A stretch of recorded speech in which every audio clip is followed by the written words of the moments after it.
Oke, udah bisa, Mbak. Oke, silakan di ini lagi, stop share. Oh ya.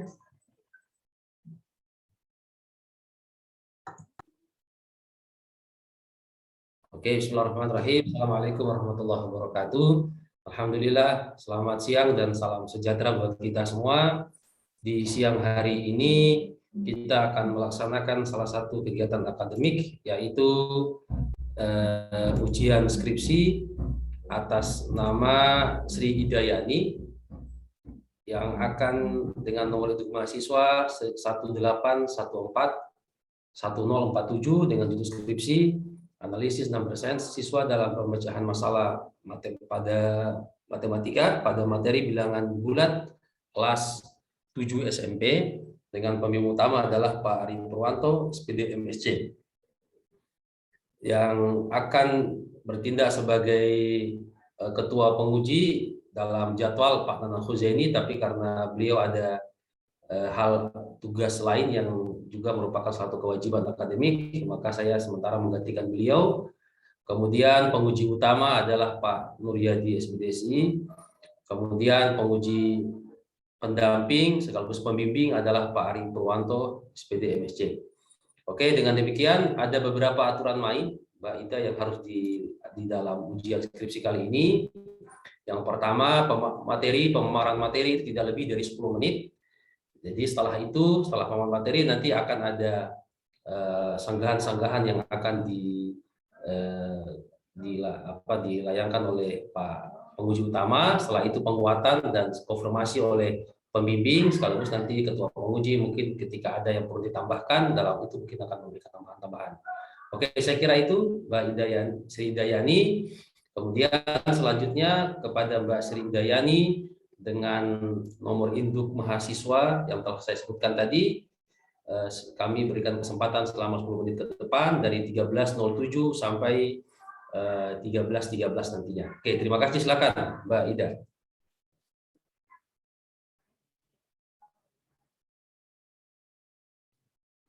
Halo, Mbak Ida, silakan. Oke. Untuk PPT-nya udah kelihatan ya, Pak? Oke, udah, silakan.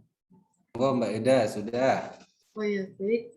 Assalamualaikum warahmatullahi wabarakatuh. Yang terhormat Bapak Irfan Soreng selaku Ketua Penguji, yang saya hormati Bapak Nuryadi SPDSI MPD selaku penguji utama, dan yang saya hormati pula Bapak Ari Purwanto SPD MSc selaku dosen pembimbing. Pada kesempatan kali ini, perkenalkan saya Sri Hidayani dengan NIM 18141047 akan mempresentasikan hasil penelitian skripsi yang berjudul Analisis 16 siswa dalam pemecahan masalah matematika pada materi bilangan bulat kelas 7 SMP.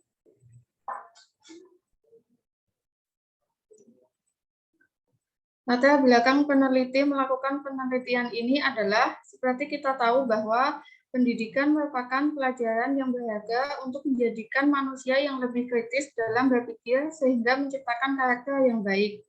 Terdapat mata pelajaran wajib yang diajarkan dalam pembelajaran di sekolah, yaitu matematika.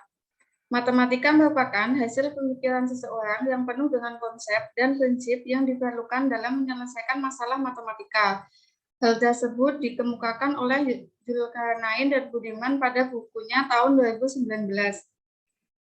Number penting dalam pembelajaran matematika karena siswa harus dituntut paham dan peka terhadap soal agar mudah untuk menyelesaikan masalah matematika.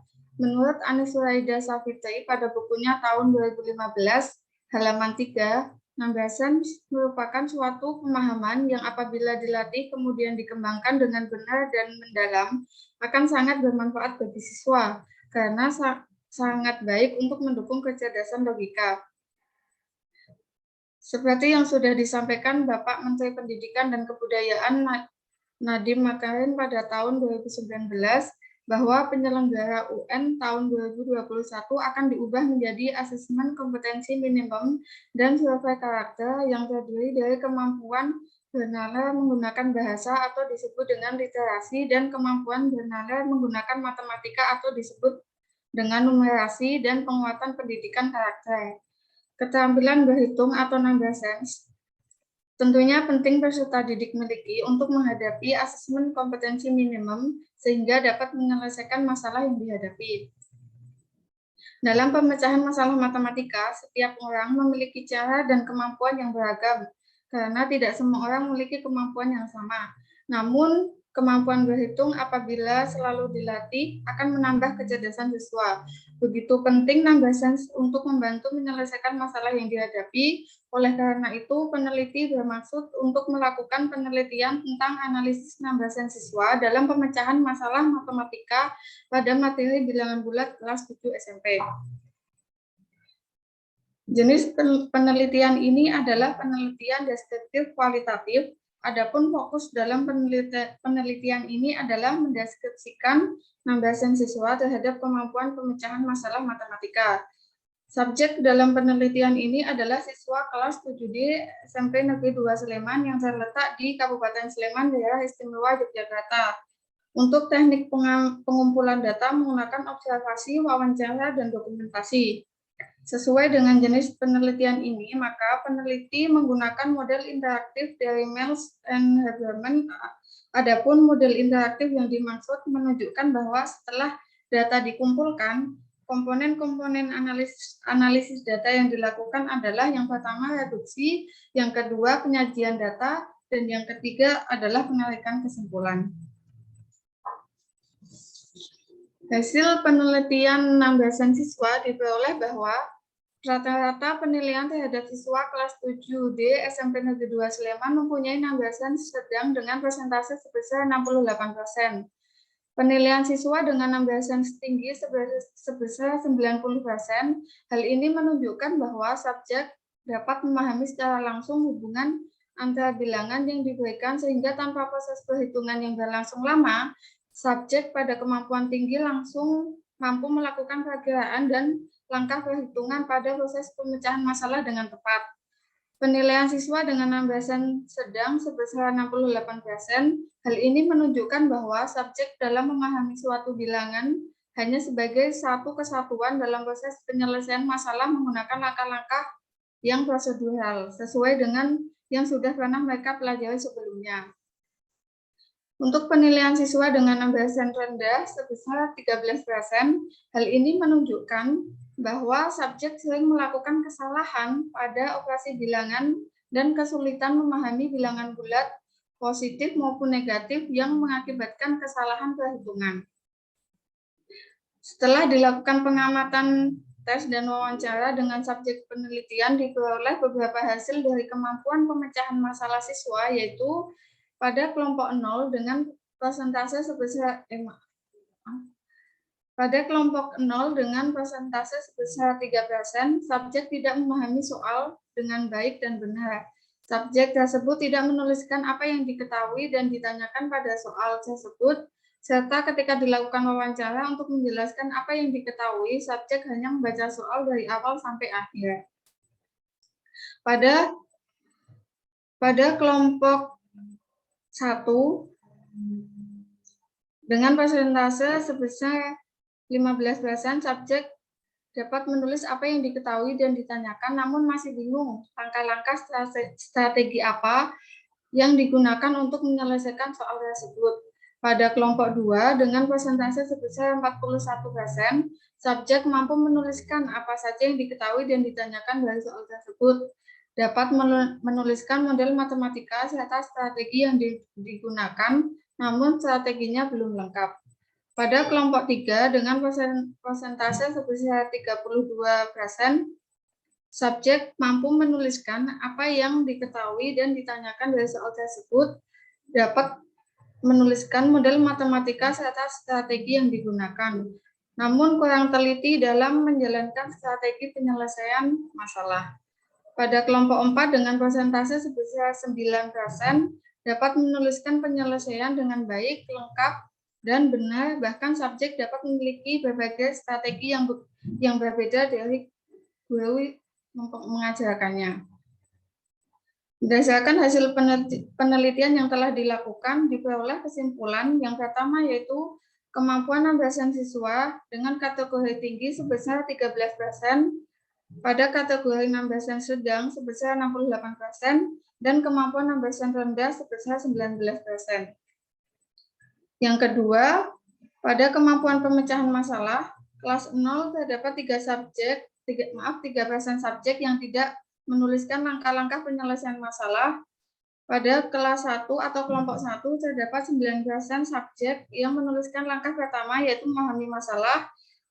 Pada kelompok 2 terdapat 41% subjek yang dapat menyelesaikan masalah sampai langkah kedua yaitu merencanakan penyelesaian masalah. Pada kelompok 3 terdapat 32 subjek yang mampu menyelesaikan masalah sampai langkah ketiga yaitu menyelesaikan masalah sesuai rencana. Dan pada kelompok 4 atau kelas 4 terdapat 15% subjek yang mampu menyelesaikan masalah sampai langkah keempat yaitu melakukan pengecekan kembali. Pada penelitian ini telah menghasilkan 2 luahan, yaitu yang pertama proceeding yang diterbitkan oleh Universitas Muara Kudus pada halaman 171 sampai 181. Yang kedua yaitu Jurnal Sinta 5 yang diterbitkan oleh JPDK Universitas Pahlawan pada halaman 1887 sampai 1893. Terima kasih, waktu saya kembalikan kepada Bapak Irfan selaku Ketua Penguji.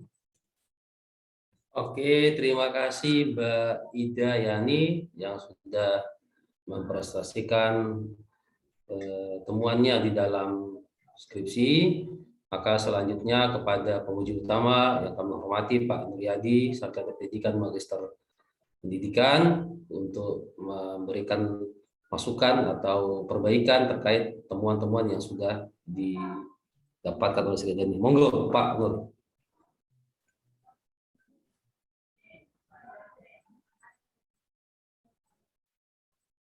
Halo Pak, monggo Pak. Ya, dengar saya, nggak usah teriak-teriak. Masih di mute. Dengar. Dengar nggak? Oh siap. Iya. Oke, alhamdulillah, udah. Aduh, Pak, balik. Ini Mbak Ida, judulnya Ya, analisis number sensi. Ya toh? Ya. Siswa dalam apa ini? Pemecahan masalah. Dalam pemecahan masalah matematik pada materi bilangan bulat. Yaitu dengan metode penelitiannya adalah deskriptif kualitatif. Betul, Mbak? Iya, betul, Pak. Nah, saya pengen tahu simpel saja irisannya jenengan di definisi konseptual number sensi. Ini kan hampir bisa dikatakan seperti kemampuan berpikir intuitif. Gitu ya? Iya. Nah, saya pengen benang merahnya. Number sensi dengan kemampuan number sensi dan kemampuan pemecahan masalah itu benang merahnya apa, Mbak?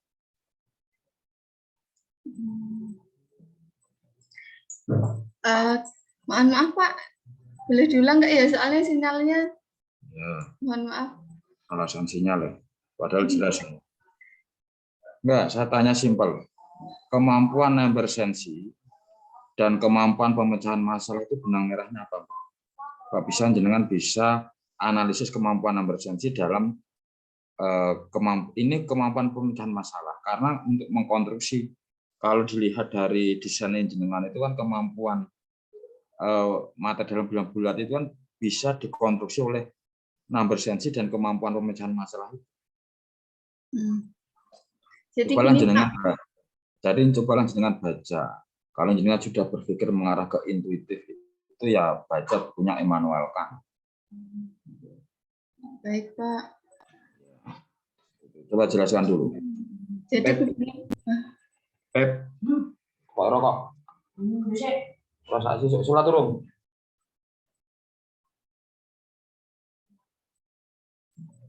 Jadi begini, Pak. Apa itu namanya? Sebenarnya kan number sense itu lebih kepada kepekaan terhadap bilangan dan pemikiran secara fleksibel siswa dalam menyelesaikan masalah. Nah, apabila number sense siswanya itu tinggi, otomatis siswa dapat menyelesaikan masalah yang dihadapi gitu sih, Pak.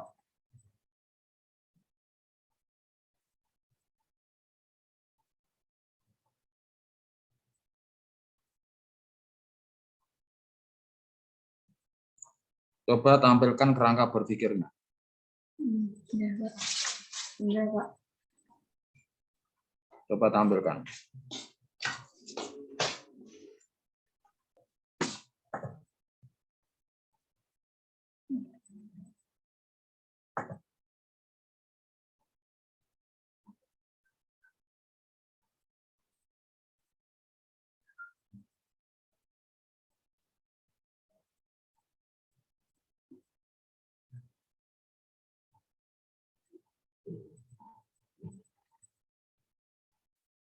Ayo Mbak, tampilkan Mbak. Ya, Pak. Ini lagi tak. Ya, bentar, Pak. Jenengan itu di mana Mbak? Di kampus, Pak. Ya di kampus ya sinyalnya bagus. Ya, Pak. Tapi mungkin laptop saya yang Ya kalau enggak nanti kalau sinyalnya kurang bagus tak telepon bagian sana. Oh, serangan jenengan coba diarahkan ke situ kalau alasan sinyal. ya, Pak. Untuk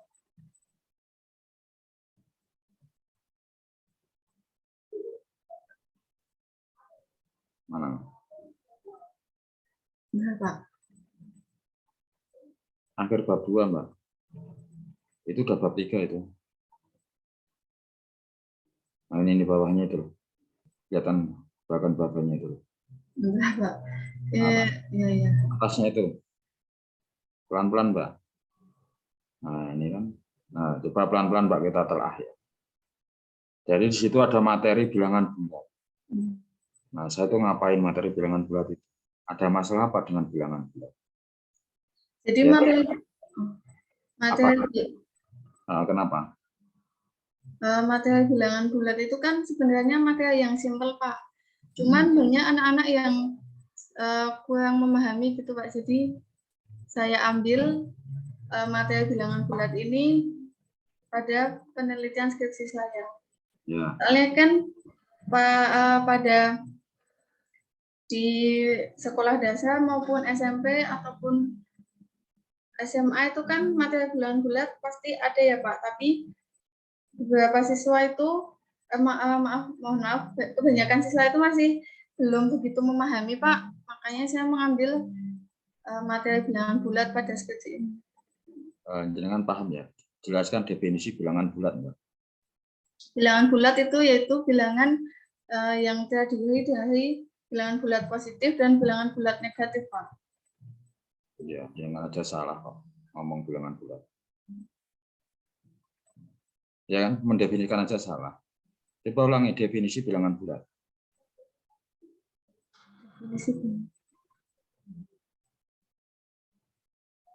Ya Pak Irfan cari di Google itu.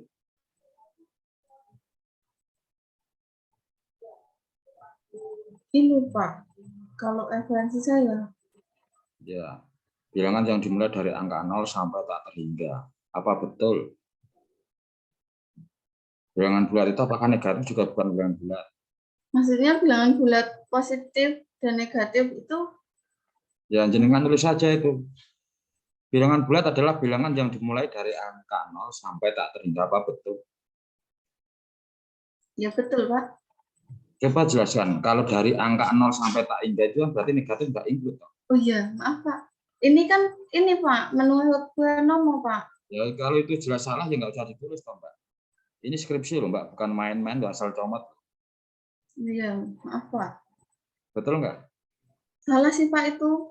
Nah ya itu makanya kenapa kok salah jelas dengan include di situ.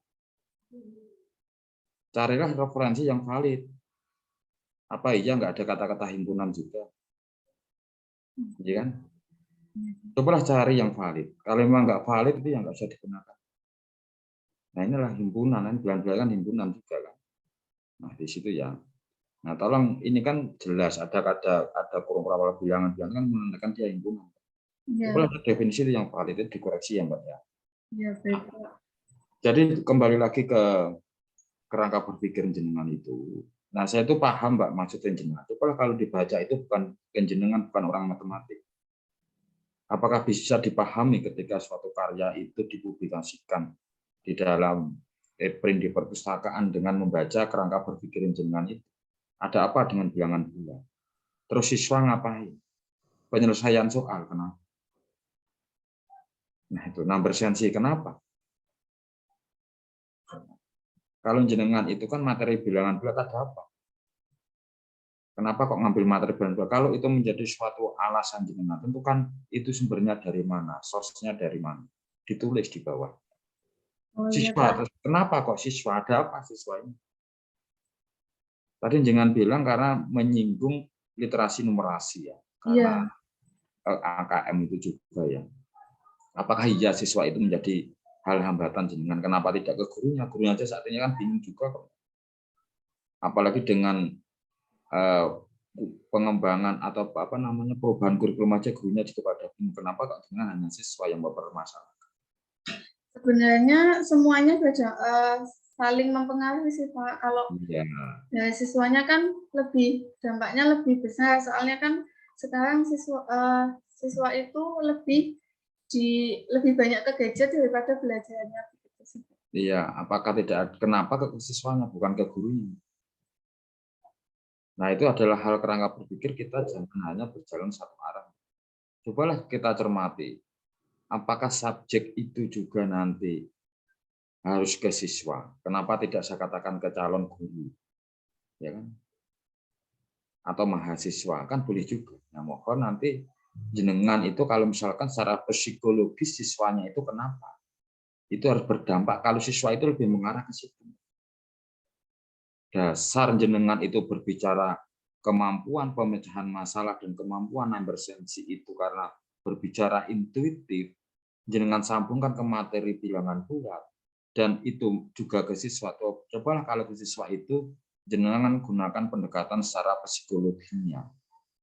Secara sisi kognitif, kemampuan anak SMP, misalkan SMP itu bagaimana secara psikologinya. Cari referensi di Google Scholar. Seperti itu Mbak yang saya maksud. Baik, Pak. Gitu ya Mbak. Misalkan kalau anak SMP ini kan ibaratnya ya berpikirnya kan semi abstrak nih. Gitu. Belum ke abstrak banget. Nah, kalau anak SD itu kan tidak boleh abstrak, harus ada ini. Itu kan secara psikologis bagaimana sisi kognitif. Nah, jadi kan berbicara nanti ini kan karena namanya number sense, apalagi itu berbicara intuitif. Proses metakognisi itu jalan sekali. Itu ya. Itu pada tahapan proses kognisi nanti dengan cari itu referensinya di situ, Mbak. Bisa dipahami, Mbak? Iya, Pak. Gitu ya, Mbak ya. Baik, Pak. Nah, karena apa? Terus tulis referensinya di bawahnya di mana? Itu orang tuh baca enak. Gitu loh, Mbak. Jadi tidak seperti ini materi bilangan bulat, siswa, penyelesaian soal, number sensi, kemampuan pemecahan. Itu kan kerangka berpikirnya. Nah, kita boleh kalau tak suruh scroll, dasar teorinya mesti nggak ada kan. Nah, oleh karena itu jenengan ini kan sudah memuat tingkatan, saya sangat senang. Jenengan sudah memuat tingkatan number sensi. Ya kan? Cuman definisi konseptualnya sampean ini yang membingungkan saya. Itu sudah bagus ya. Cobalah cari referensi yang saling mendukung, Mbak. Jangan mengatakan bahwa di definisi konseptual kemampuan number sense itu sudah mengarah ke berbicara ke kemampuan intuisi. Tetapi ada nilai plusnya, walaupun jenengan itu ada bukan kurang tepat ya, katakan tidak salah kurang tepat. Tapi jenengan betul sekali karena number sense itu yang hampir bisa dikatakan indikatornya bersama seperti kemampuan intuisi, itu memang ada hubungannya dengan kemampuan pemecahan masalah. Itu versi Immanuel Kant, itu betul. Itu sisi bagusnya, entah itu jenengan mencari referensi betulan ataukah hanya coba-coba ya, tapi cobalah tampilkan beberapa referensi yang mendukung benang merahnya, Mbak. Antara kemampuan pemecahan masalah dan number sensi itu cari artikel yang mendukung di situ. Bagaimana itu untuk menguatkan benang merah. Dari dua indikator ini bagaimana sih untuk mengkontribusi kemampuan itu? Karena number sense ini kan sebenarnya secara implisit itu kan sudah ada di kurikulum kemampuan intuisi itu, tetapi secara eksplisit belum. Nah, ya karena memang ada beberapa hal-hal yang kita memang belum ada sih, yang secara baku kemampuan intuisi dalam matematik itu seperti apa. Minim referensi saya katakan seperti itu konsep berpikir intuisi dalam matematik. Walaupun banyak orang mengatakan kemampuan berpikir intuisi yang bagaimana. Coba kita bandingkan, kita komparasikan secara kajian teorinya kan seperti itu. Nah itu ya Mbak ya. Nah terus selanjutnya Mbak, coba lihat Mbak, jenengan ini banyak yang bohong Mbak. Gimana Pak? Banyak bohongnya. Kalau saya nulis katakan itu seperti itu. Kenapa saya banyak bohong? Itu bahasa kasarnya. Ya kan? Itu bahasa kasarnya. Bukan Mbaknya yang bohong, tapi itu bahasa kasarnya kalau itu seperti itu. Kenapa? Cobalah jenengan mengatakan bahwa kemampuan per indikator itu berbicara seperti ini. Mana buktinya? Cobalah di bab 4. Apalagi jenengan nyinggung tingkatan. Nah, itu bukan jenengan bohong, enggak penelitian, bukan Mbak. Itu bahasa kalau saya kan sebagai pembaca orang luar itu Mbak. Coba Mbak, bab 4 Mbak. Wah, laptopmu lemot Mbak. Besok ganti sing ono apa lagi Mbak? Ya Pak. Nah, itu doa Mbak, ya ampun Mbak. Amin Pak. Ini nah, gitu loh. Ini Pak, bab 4 saya. Nah, ini nah pokoknya diam ini. Nah, dokumennya bukan itu. Nah, itu kan deskriptif gender dan sebagainya kan. Nah, itu saya nggak perlu itu. Sama ini analisis ya. Enggak, saya. Hop. Ini loh, coba hop, pelan-pelan. Atas, atas, atas, atas, atas, atas, atas. Atas lagi. Mana indikator? Indikator siswanya ini. Gimana Nah, Pak? ini, udah dah. Kelompok siswa dengan number sensi sedang. Analisis kualitatif itu kan ada dokumentasinya enggak, Pak? Iya, ada dokumentasinya, Pak. Dokumentasinya apa? Dokumentasinya berupa waktu siswa mengerjakan soal, sama itunya Pak, hasil. Yang jenengan foto paling orangnya siswanya, Pak. Ya toh? Ada itunya juga, Pak. Apa itu namanya? Hasil yang dikerjakan siswa. Nah, oke. Kalau itu hasilnya ya tampilkan, Pak. Indikator siswa, kelompok siswa menambah sensinya sedang. Indikator pertama, memahami nilai dan siswa bilangan. Pada indikator siswanya, ini kan. Nah, dapat dilihat hasil penilaian soal dan wawancara subjek belum mampu memahami nilai dan simbol bilangan. Tunjukkan mana. Buktinya siswa itu belum mampu mengerti. Tunjukkan itu dong. Dokumentasi dalam tesnya. Baru jenengan kata-kata didukung. Hal ini diperkuat dengan hasil wawancara. Gitu, Mbak. Itulah dokumentasi memotret utuh namanya dalam kualitatif, penelitian kualitatif. Nah, makanya inilah yang saya katakan dengan itu banyak. Ya, paham, Pak. Paham kan? Loh, jenengan saya katakan kemampuan dilihat dari hasil penilaian soal. Nah, aku udah ngerti penilaian soal yang mana. Buktinya mana, gitu loh. Simpel toh, Mbak. Itulah dokumentasi, Mbak. Bukan memotret orangnya sedang mengerjakan soal. Kadang saya itu juga ketawa kok, Mbak, ketika saya S1 itu. Dokumentasi, yang saya maksud dokumentasi foto. Tak potret foto-fotonya, insertkan foto-fotonya, ya lolos. Padahal kalau kualitatif yang didokumentasikan hasil pekerjaan. Dari hasil pekerjaannya ini mana yang menunjukkan itu menjadi suatu permasalahan, makanya diperkuat dengan wawancara. Dari hasil dokumentasi, dari hasil wawancara, observasi, makanya itulah dirangkum nantinya di proses triangulasi, Mbak. Seperti itu. Itu pentingnya di situ. Nah, paham ya, Mbak ya? Paham, Pak. Nah, itu tambahin semua, Mbak itu. Makanya yang saya katakan banyak bohongnya itu di situ, Mbak. Kamu baca pelan-pelan, bener nggak pengen ngomong ngapus ini? Coba jangan renungkan kalau orang lain baca. Iya sih, Pak. Penyelesaian soal yang di wawancaranya ya kaya ngopo wawancara sampeyan. Wawancaranya seperti apa nggak mungkin. Nah, itulah, Mbak.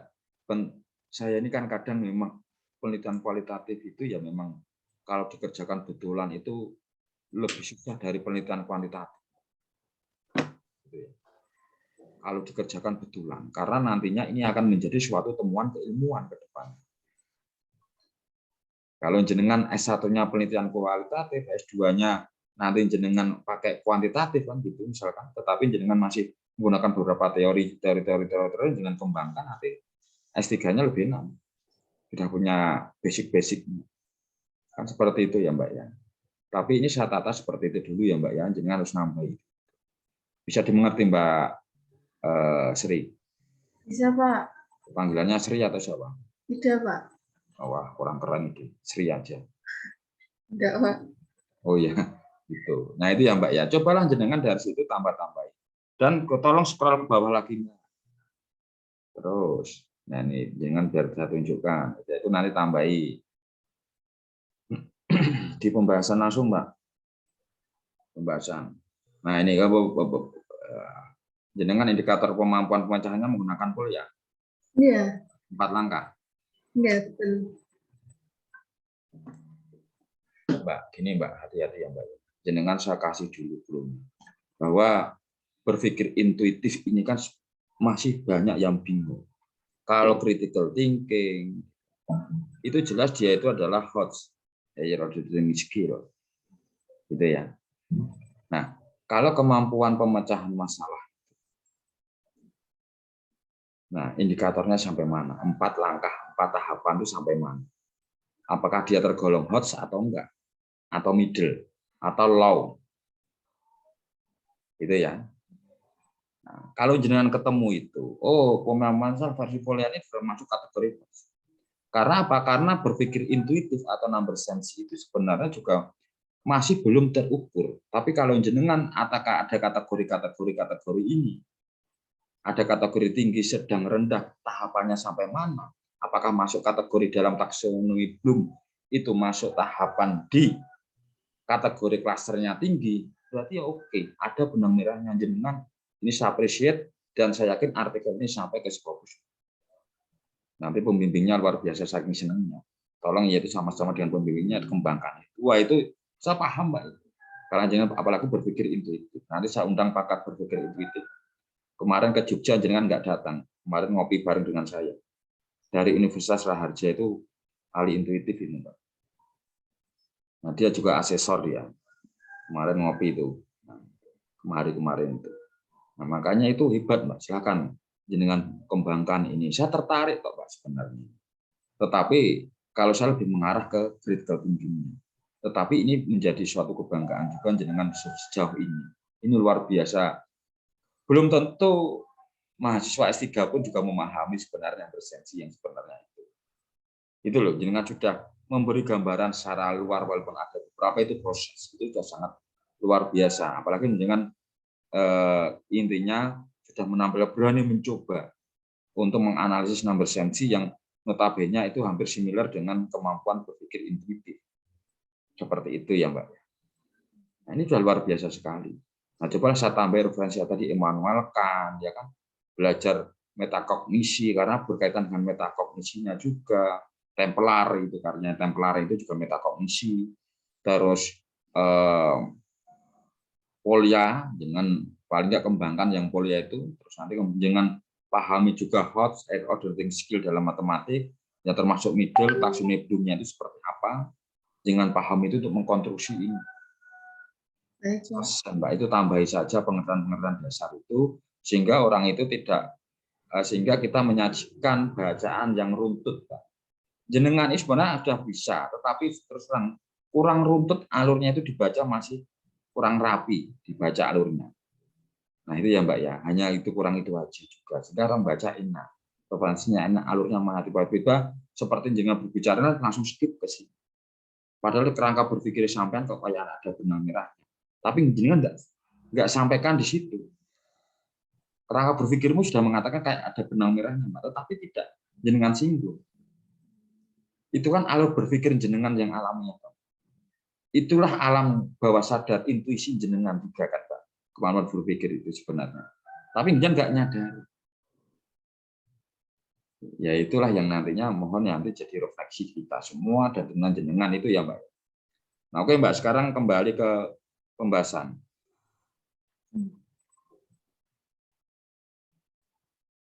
Dan jangan lupa di dokumentasi tadi yang mengatakan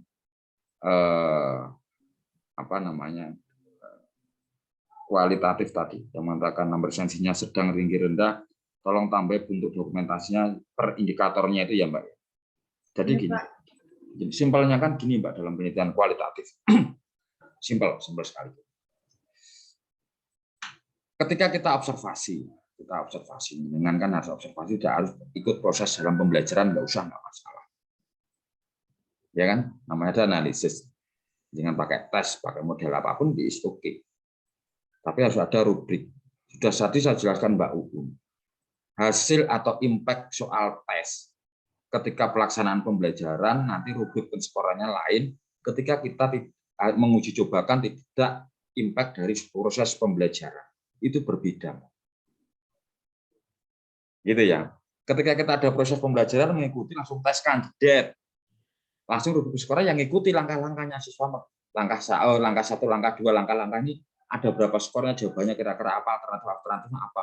Itu impact hasil pembelajaran. Proses pembelajaran. Tetapi kalau hasil tes, kita nggak mandang proses pembelajaran kayak apa, kita teskan aja, jeder. Selesai kamu membuat kriteria indikatornya. Skornya berapa, bobot skornya berapa, kriterianya apa, naratif. Hati-hati di situ, Mbak. Kalau tak cek analisis ini tidak impact dari proses pembelajaran secara langsung. Jenengan langsung dicobakan tesnya. Kan gitu. Jenengan nggak mandang proses pembelajarannya menggunakan apa. Langsung jenengan teskan, karena dengan ingin melihat secara murni alamiah kemampuan number sensinya. Kan seperti itu, Mbak. Jadi sudah menampilkan rubrik penskorannya juga berbeda, Mbak. Itu ya. Nah, ini hal-hal yang kalau memang itu jenengan mau pahami ya, nah, besok ketemu saya, nanti akan saya contohkan letak perbedaannya di mana. Di situ. Oke, Mbak, pembahasan, Mbak.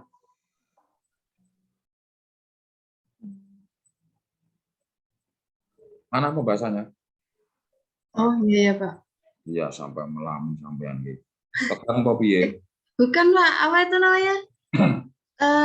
Kayak ngilang tuh loh Pak suaranya, jadi kan saya mendengarkan tuh. Pakai headset. Pak Irfan dengar suara saya enggak? Pak Irfan, Dengar saya? dengar kan? Dengar, Pak. Nah, itu. Yang teknik yang tugas apa ini? Mungkin ini signalnya enggak? Saya Pak. Dengar suara saya enggak, Mas? Dengar Pak, aman. Nah, itu, Pak. Ya, mungkin ya laptopnya, Pak. Iya Pak. Nanti kalau sinyal nanti tak telepon BOP kampus dulu, Pak. Enggak Pak, tak apa, maaf Pak kadang Bapak Oh, ini kecepatan. oh gitu ya. Ya sudah, ada di scroll bawah, Mbak, jangan. Ya udah Pak. Nah, saya nunggu itu kok, jangan tak ajak ngobrol kok tetap konsennya pecah di situ. Ini Bawah. Pak, Ini ya. di bawah lagi. Kesimpulan Pak. Atasnya, Mbak. Jadi pembahasan kalau di dalam penelitian kualitatif, Mbak, dengan harus hati-hati. Jadi gini, untuk mendukung suatu penelitian kualitatif itu harus didukung juga secara referensial, Mbak. Secara referensial itu harus didukung suatu kajian teori yang mendukung penelitian hasil itu. Ya, karena penelitian kualitatif itu kan ada proses triangulasi juga dalam menjawab rumusan masalah dari observasi, dokumentasi tes, wawancara mendalam, terus diproses mana yang diambil bagus, terus dengan si bahas. Nah, itu di dalam pembahasan itu ya tolong dukung kajian secara referensial.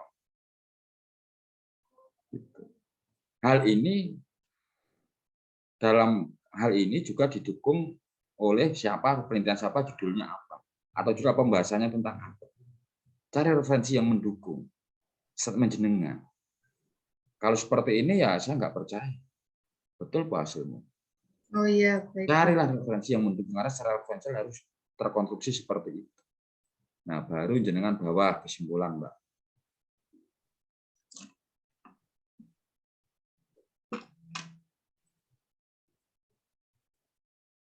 Kesimpulan ini. Ini Pak. Oh, ya, mana ada. Wah, ini terdapat 13% subjek yang memiliki kemampuan bersensi tinggi.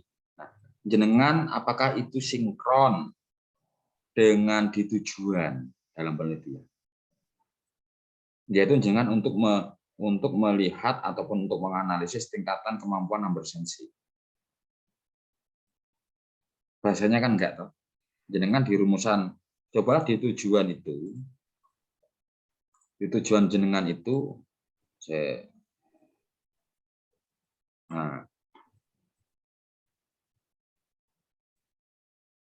untuk mengetahui dan mendeskripsikan number sensor terhadap kemampuan pemecahan masalah. Nah, ini Mbak, dengan hati-hati ya Mbak. Mengetahui number sensi siswa terhadap kemampuan pemecahan masalah itu yang saya katakan itulah benang merah. Itu ya Mbak ya, Mbak Yani ya. Nah, ini harus dengan hati-hati karena terhadap ada kata-kata terhadap itu harus hati-hati Mbak terhadap kemampuan pemecahan masalah. Kalau kita menggunakan teori untuk melihat pengaruh secara kualitatif itu juga ada. Coba teori-teori Sky itu kan dengan gunakan.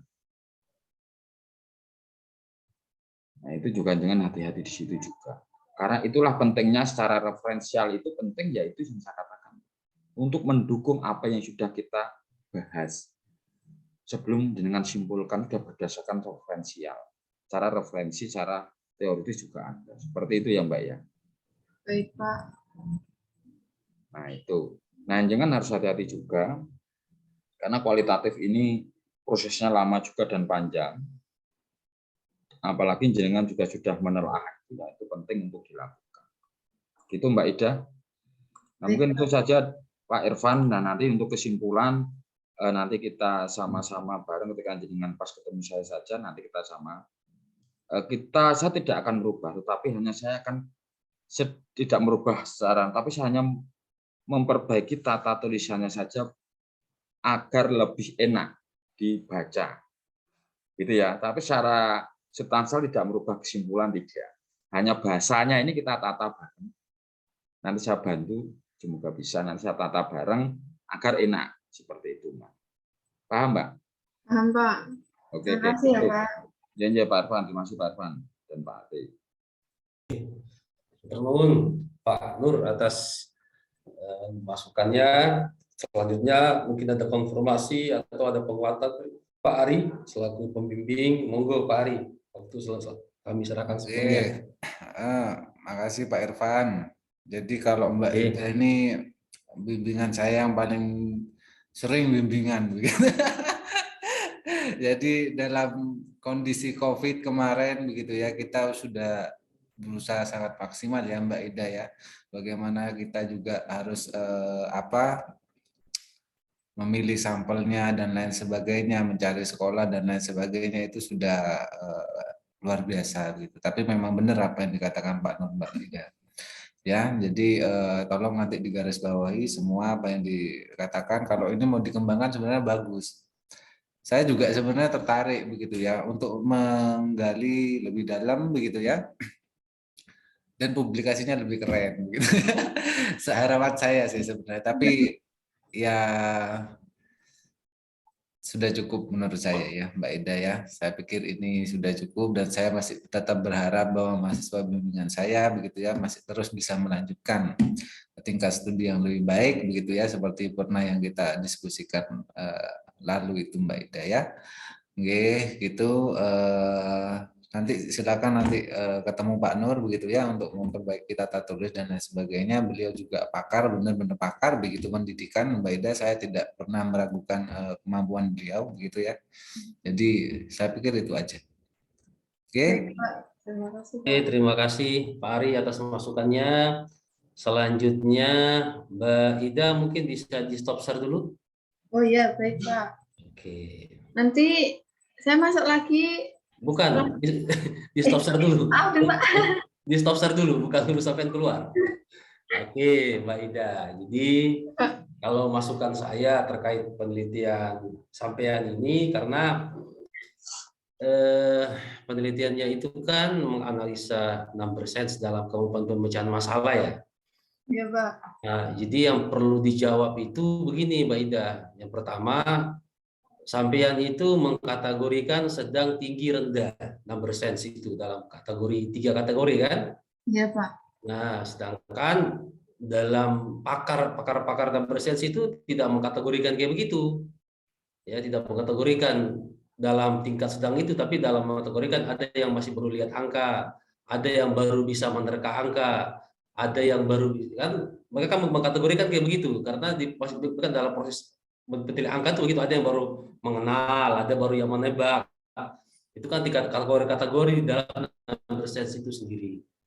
Nah, sedangkan sampean telah mengkategorikan sedang, tinggi, rendah, dan seterusnya itu di dalam number sense itu, tentu itu harus ada butuh penguatan dari rujukan yang kuat ya, sehingga karena kan sampean keluar dari pemikiran para pakar ya, jadi sampean ingin berusaha mengkategorikan itu. Jadi nggak apa-apa, tapi yang harus dibubuhi dengan referensi. Satu. Yang kedua, kalau dia dalam pemecahan masalah matematis, maka begini saya kasih contoh ya, kalau sampai pakai tinggi, sedang, rendah ya. Maka ketika dia tinggi, kemampuan pemecahan masalah yang ada 4 level itu dia di mana? Apakah semuanya atau hanya sebagian? Kalau dia sedang, kemampuan pemecahan masalahnya gimana? Apakah dia 4-4-nya bisa atau cuma 1 saja? Atau kalau dia rendah, di mana dia posisinya dalam pemecahan masalah? Itu perlu dijelaskan. Tapi di skripsi sampean itu sampean masih memisahkan number sense itu sendiri, masalah itu sendiri gitu ya, belum disatukan. Jadi padahal sampean mau bermaksud bagaimana mengkategorikannya di dalam number sense kan. Jadi kalau orang punya number sense tinggi, dia dalam pemecahan masalah itu kayak apa? Itu perlu dikategorikan. Ya toh? Jadi itu yang saya belum lihat di skripsi Anda, padahal itu inti tujuan penelitian Anda. Kan? Jadi misalkan kalau dia di tinggi, dia yang 4 itu dia masuk yang mana? Apakah 4-4-nya semua atau 3 semua? Nah, nanti setelah itu jadi menunjukkannya itu tidak hanya dengan memberikan centang-centang, tapi dengan begini, maksudnya Pak Nur tadi yang bilang didokumentasikan. Saya contohkan ya, didokumentasikan. Soalnya sampai buat kayak begini. Saya contohkan ya. Sebentar. Mana ya? Di manakah dia? Sebentar ya, saya lihat dulu. Kok dia nggak nampak di sini? Oke, siap. Saya tunjukkan. Ini kayak begini, Mbak. Nah, bisa kelihatan nggak? Iya, Pak, sudah kelihatan. Nah, nanti ada hasil pekerjaan-pekerjaan kayak begini yang sampean dokumentasikan. Sehingga nanti baru sampean berikan penjelasan terkait ini. Bahwa ini contoh Anda yang double sense-nya itu tinggi, misalkan kayak gini, dia pengenalan kayak begini, atau kemampuan pemecahan masalahnya pada 4 level kayak begini modelnya. Dia ini pada kategori double sense yang mana? Itu apakah tinggi, sedang, atau rendah. Jadi dokumentasikan satu-satu, dideskripsikan. Memang pekerjaan kualitatif itu ada pada deskripsi. Itu sangat capek kita mendeskripsikan, harus lebih detail dan referensi pendukung ya. Itu memang pekerjaan kualitatif di situ. Kalau di kuantitatif kan cuma tinggal lihat kalau dia lebih besar daripada T ya ada pengaruh gitu aja, jangan lebih enak gitu. Tapi kalau kualitatif itu sulit pada mendeskripsikannya. Makanya tadi betul kata Pak Nur, kita butuh waktu karena tentu mendeskripsikan kayak begini pekerjaannya tidak mudah. Itu ya Mbak Ida ya. Jadi itu yang perlu sampean jawab. Dan kesalahan saya lihat yang juga dibuat oleh Mbak Ida adalah ketika mengkategorikan yang tinggi rendah itu tidak ditemukan dalam pustaka Mbak Ida. Itu ada pembahasan para ahli yang mengkategorikan tinggi, sedang, rendah, terus tiba-tiba ujung-ujung muncul tinggi, sedang, rendah. Itu juga satu masalah problem itu. Justru yang saya bilang ini ada di dalam punya Mbak Ida. Saya tunjukkan skripsinya. Yang saya bilang para ahli mengkategorikan tuh ada yang baru melihat angka, itu betul, itu saya pernah baca. Itu ada di skripsi sampean. Saya tunjukkan ya kalau ada ya. Saya tunjukkan kalau ada, sebentar. Itu sampai kategori kalau mau aman itu aja, lebih cepat pekerjaannya. Tapi kalau sampai mau capek ya cari aja para ahli yang ini, yang apa namanya, yang menunjukkan itu. Mana ya ini? Udah kelihatan skripsinya? Sudah, Pak. Ini skripsi sampean kan? Iya, Pak. Oke, ini lihat ini. Kategori tingkatan number sense. Ada yang belum nampak. Ini kategori number sense ini. Ada yang sudah nampak, ya. Ada yang terungkap. Ini menurut siapa namanya, Trevinger ini, betul Trevinger. Ini bukunya gampang didapatkan kok. Sampean ketik aja Trevinger, itu bukunya bisa lihat ini. Jadi sampai nggak perlu kutip dalam kutip kayak begini, nggak perlu. Jadi kalau sampai pakai tingkat ini, misalnya kalau belum nampak itu dia di mana. Tapi kalau sampean condong pada tinggi, sedang, rendah juga nggak masalah kalau saya. Tinggal sampean kemudian itu dielaborasi, dicari apa namanya, dicari pendekatannya dari teori siapa. Karena saya tidak menemukannya di sini. Ya, ada di dalam pembahasan sampean itu nggak ada. nggak ada. Makanya kok tiba-tiba ada muncul itu yang saya tanyakan ke sampean. Itu yang perlu Adanya di digali, ini yang perlu Pak, di diketahui. bab 3. Ya kalau bab 3 itu hanya sudah mulai ke metodologi, bagaimana mengkategorinya, tapi isu-isunya mengkategorikan sudah harus dipaparkan di bab 2 supaya nanti bab 3 itu hanya nanti ke bagaimana mengkategorikannya, apakah dibuat presentasi kan, di bab 3 itu fungsinya itu, tapi dia masuk golongan mana itu di bab 2 itu pembahasannya. Bab 3 itu hanya ke presentasi aja, kalau dia sekian persen masuk ke sini, sekian persen masuk ke sini, itu ke metodologinya. Gitu ya. Baik, Pak. Mbak Sri Hidayati. Jadi, tapi karena itu sampai harus punya referensi, tidak sampai kategorikan semaunya, gitu ya. Karena ini bukan klaster sampel, jadi gampang kita membuat itu. Nah, itu yang perlu diperhatikan. Sama ini terakhir dari saya, Mbak Indah, dan ini juga nanti mungkin kebetulan ada Pak Dekan ya, ada Pak Dekan FKIP yang hadir. Saya lihat banyak mahasiswa ketika ujian skripsi itu ininya belum diparaf. Padahal ini syarat administrasi loh, sebuah ujian skripsi. Ini Pak, Ya. waktu pendaftaran sidang tuh udah saya tampilkan juga Pak, cuman yang di sininya tuh memang belum Pak. Tapi yang Ya, waktu bukan. Ya, pendaftaran, oke. Iya, kalau memang sudah berarti kesalahannya bukan di sampean, berarti di adminnya yang mengupload ini kan. Itu jadi hal kayak begini kan hal-hal administrasi sebenarnya ya, yang harus dipenuhi sebelum ujian skripsi. Tidak substansial, tetapi dia harus dipenuhi. Ini juga sampean belum paraf juga di sini kan, belum paraf juga. Ini hal administrasi harus dipenuhi. Terakhir dari saya adalah perhatikan cara sitasi. Coba lihat cara sitasi sampean ini, saya baru pernah temukan kayak begini ya cara sitasinya. Cara mensitasi, lihat sini. Ya, menarik juga ya cara sitasinya. Ini saya baru temukan di dari mana saya lihat. Cara sitasi itu coba diperhatikan nanti. Pertama ini cara sitasinya. Cornelius 823 dalam Irwanto 2023. Ini cara sitasi yang menarik ini. Ya. iya Pak. Ini cara sitasi ini kayak begini, saya baru pernah menemukan cara sitasi kayak begini. Ya, nah, ini harus diperhatikan untuk diperbaiki dalam skripsinya. Semua sitasi itu diperbaiki. Saya lihat banyak sekali masih amburadul. Cara sitasi tentu lihat pada pedoman penulisan skripsi UNY lagi apa mercubuana, dengan tiga mercubuana. Dilihat di sana cara sitasinya seperti apa. Kalau dia hit note ya berarti pakai hit note. Cara gaya tulisnya kayak apa. Kemudian dia kalau pakai apa ya pakai apa. Tergantung stylenya kita pakai apa. Diikutilah itu. Jangan buat gaya tulis sitasi sendiri. Gitu ya. Baik Pak. Oke, saya kira itu dari saya sebagai masukan kepada Bisa Ida. itu. Makasih Pak Irwan ya. Iya, Jadi kemarin mungkin saya nggak perasaan kemarin sudah oke, begitu ya Ida. Dan Iya sekarang Pak itu.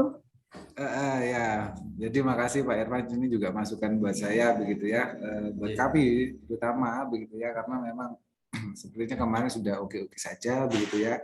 Jadi kalau ada yang seperti ini memang salah ya Mbak Ida ya, memang harus diakui salah, akan diperbaiki lagi. Oke. Sudah jelas ya salahnya ya Mbak Ida. Ya. Jelas ya Ida ya. Insya Allah nanti butuh banyak perbaikan, tapi nanti kami akan diskusikan kembali tentang kelulusannya. Itu mungkin Ida lift dulu. Nanti yang masuk nanti saya kirimkan skripsinya ke Ida. Saya sudah berikan bold mana-mana yang harus diperhatikan. Nanti saya kirimkan skripsinya ke Ida untuk diperbaiki. Juga nanti tapi kami akan rapat dulu tentang kelulusannya, apakah pantas lulus atau tidak. Untuk itu Mbak Ida, kami mohon untuk lift 5 menit kemudian bisa bergabung kembali dalam Zoom ini. Ya Pak. Satu lagi. Monggo Pak. Nah ini yang betul yang dengan katakan itu, tapi hati-hati ya. Jangan harus diputuskan salah satu saja. Kategori tinggi sedang rendah itu, di kategori tinggi sedang rendah itu di kemampuan pemecahan masalahnya atau di nebersensinya kan gitu. Nah, karena ada dua itu kan semacam kalau di dalam kuantitatif itu kan itu kita siapkan untuk data kategorikal kan. Nah ini juga harus hati-hati. Coba dengan baca referensi di Google Scholar itu banyak mengenai itu, ada kata kelompok sedang rendah tinggi itu tentang apa juga ada. Nah tetapi memang kalau saya lebih pasnya yang saya katakan tadi di awal, kategorikal untuk apalagi sudah mengarah ke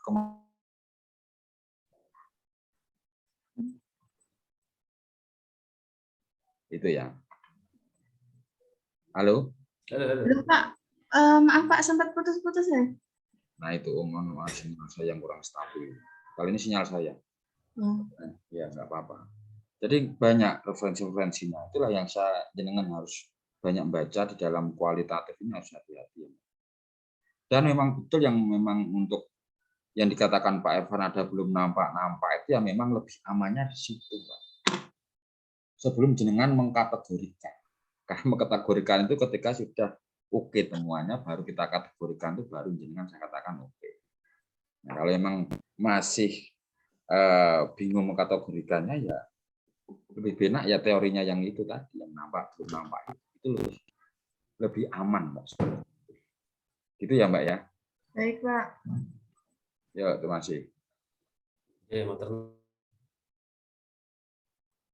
Kan Mbak Sri Widayani mungkin untuk bisa melift sebentar, 5 menit masuk bergabung lagi untuk mendengarkan hasil keputusan dari hasil sidang skripsi Anda. Terima kasih. Silakan Mbak Ida untuk lift dulu. Baik, Pak.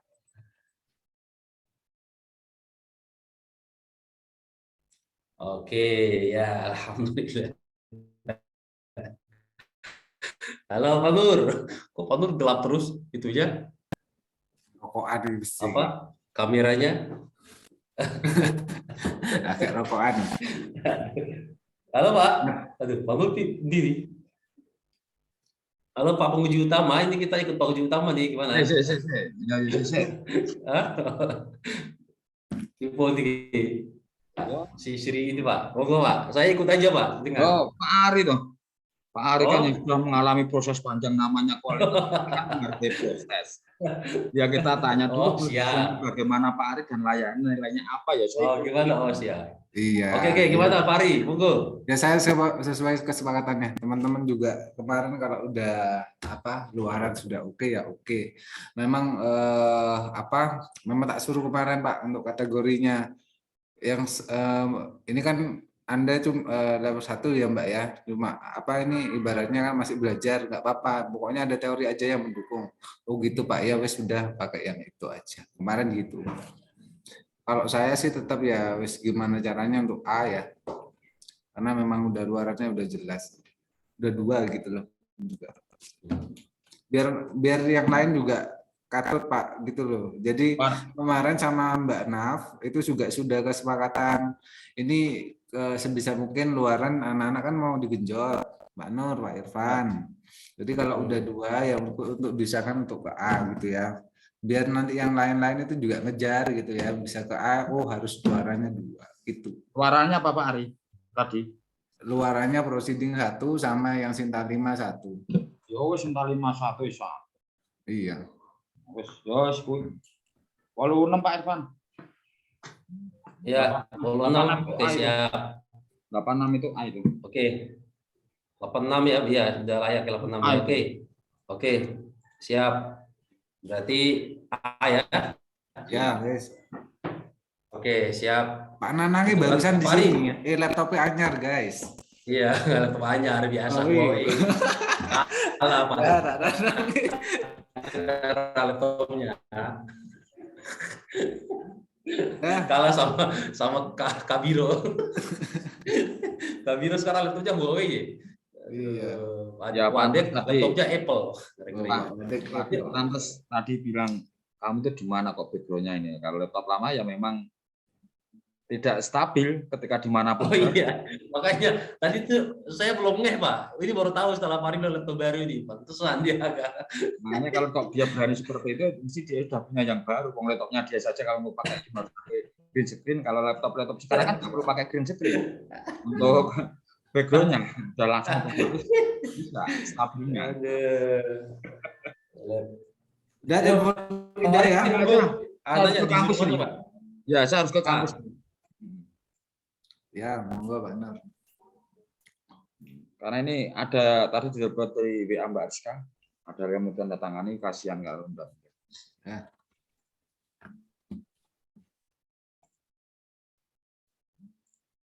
Oke, Mbak Ida. Oke, Mbak Ida, yang pertama yang hadir pada sidang skripsi ini siapa aja? Keluarga atau sendiri? Halo Ida. Sendiri? Wah, kasihan kalau sendiri nih ya. Mbak Ida di mana ya, Mbak Ida? Nah, ruangan di. Masih di mood. Masih di mood itunya. Oke, sip. Ya maaf Pak, saya ini Pak, saya di kampus. Oke, Mbak Ida. Yang pertama, kalau ujian ulang, saya kira masih ada waktu ya, sampean ya, untuk bisa memperbaiki total skripsinya ya. Ya Ida ya. Saya kira masih ada waktu ya, dan perlu memang pendalaman lagi untuk skripsinya, dan walaupun memang ada luaran yang sudah diterbitkan, tapi pendalaman tentu menjadi standar supaya skripsi yang Anda baca itu kalau nanti dipublish di perpustakaan di Mercu Buana itu elok atau indah dibaca orang lain. Gitu ya, Mbak Ida ya. Oke, saya langsung bacakan saja hasil keputusan kami, dan kami sebelumnya saya mohon maaf dulu Mbak Ida kalau memang ini mungkin mengejutkan sampean, tapi itu harus diterima sebagai satu bagian dari takdir. Itu ya, Mbak Ida ya. Baik, Pak. Oke. Yang pertama, Bismillahirrahmanirrahim, pada siang ini Rabu dari jam 11 dari jam 13.00 sampai jam 14.30 seperti yang direncanakan pada tanggal 6 Juli hari Rabu tahun 2022 dengan platform Zoom telah diselenggarakan ujian skripsi atau pendadaran atas mahasiswa 14, 18, 10, 47. Judul skripsi analisis number sense siswa dalam pemecahan masalah matematika pada materi bilangan bulat kelas 7 sekolah menengah pertama, dengan pembimbing utama yaitu Pak Ari Purwanto, Sarjana Pendidikan Magister Sains, yang pada hari ini dengan ketua penguji saya sendiri menggantikan Pak Nanan Huzaini Muhammad Irfan Soreng dengan NDDN 05 29118301, dan penguji utama adalah Pak Nuryadi, Sarjana Pendidikan Sains Magister Pendidikan kandidat doktor dengan NIM 05 dengan NDDN 0531058702, dan Pak Ari Purwanto sebagai penguji sekaligus pembimbing. Dan pada siang hari ini kami mohon maaf kepada Saudara Ida setelah memperhatikan dan menimbang skripsi yang telah Anda tulis dengan berbagai macam luaran yang telah Anda capai, maka kami dengan ini menyatakan bahwa sampean dinyatakan tidak atau dinyatakan lulus dalam ujian skripsi kali ini. Terima kasih, selamat Mbak Ida, selamat perbaikan, dan ingat fokus perbaikan pada Pak Nur, dan ingat perbaikan harus secara rutin konsultasi, dan ingat bahwa Pak Nur dalam keadaan studi S3 dan juga sebagai dekan itu cukup menyita waktu beliau, sehingga carilah waktu yang tepat. WA tidak boleh sekali, 2 kali, 3 kali, jangan bosan untuk WA beliau untuk menanyakan konfirmasi terkait untuk menanyakan waktu yang beliau sediakan. Itu ya, Ida ya. Terima kasih. Demikian dari saya sebagai ketua penguji pada siang hari ini. Selanjutnya monggo apabila ada sepatah dua kata dari Mbak Ida kepada pembimbing atau penguji, silakan Mbak Ida. Baik, yang pertama terima kasih kepada Pak Ari Purwanto yang selalu membimbing saya. Pokoknya terima kasih banyak ya Pak.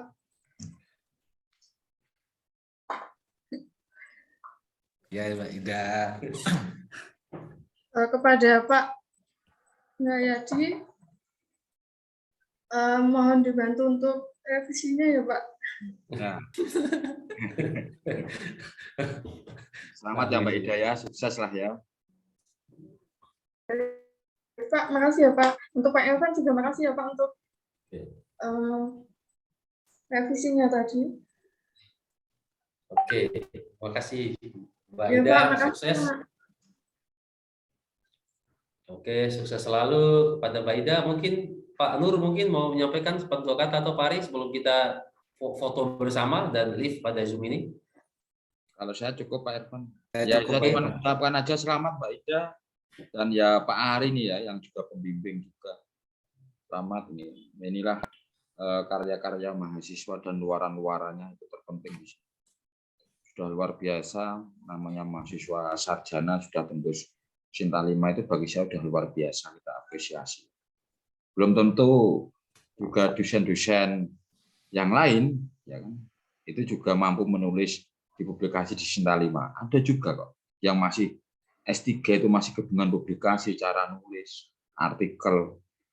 Ya, terserah aja, itu masih banyak juga.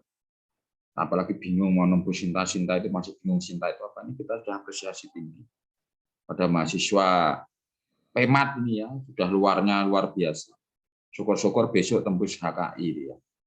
Nah, itu ya, monggo nanti Bapak Ibu pembimbing yang sekiranya memiliki suatu produk itu mau di HKI-kan, itu bilang aja ke prodi, nanti akan ada program untuk meng-HKI-kan. Tapi mohon maaf tidak semuanya kita memang seleksi yang layak saja. Dan belum tentu juga misalkan punya Pak Nur langsung HKI semua, ya belum tentu juga kita akan ada tingkat kelayakan. Karena itu berkaitan dengan nanti pengajuan anggaran juga. Seperti itu. Tapi nanti bimbingan Bapak Ibu, dosen pembimbing, siapa yang mau di HKI-kan, ya monggo disampaikan, nanti biar kita rekap, nanti kita biar Kaprodi nanti mengajukan di dekan mana yang perlu di HKI-kan, nanti kalau oke ya nanti baru bisa proses HKI. Seperti itu. Terima kasih. Oke, makasih Pak Nur. Terima kasih Mbak Ida. Mungkin kita foto bersama dulu Mbak Ida. Silakan di apa namanya? Ini wajah. Oke, kayak begitu. Gak usah nangis dulu Mbak Ida. Nanti nangis setelah ini. Nangis setelah ini aja nanti. Ya, oke. Nangis haru Pak Irfan, bukan nangis karena apa gitu ya Mbak Ida ya. Iya, nangis bahagia. Tadi Pak Ari bimbingnya luar biasa, itu langsung ikut Pak Ari langsung nangis. Ya nanti ke rumahnya Mbak. Ya gitu ya Pak Ari, yuk Pak Irfan. Oke, ayo Mbak Ida, silakan. Oke, itu pagi ketiga ya. 1, 2, 3. Oke. Saya lagi 1, 2, 3. Ya, semangatnya jempolnya kelihatan. Semangatnya dulu satu lagi. Jempolnya. 1,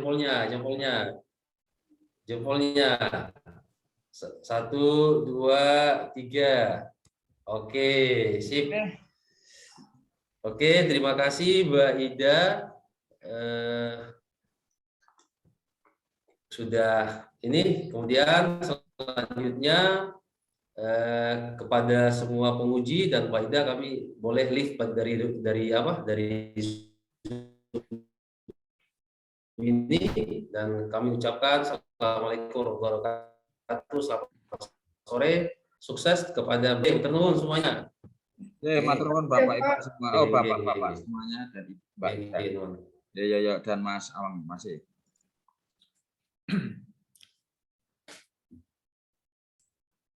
Terima kasih Pak Ari. Izin beli. Monggo.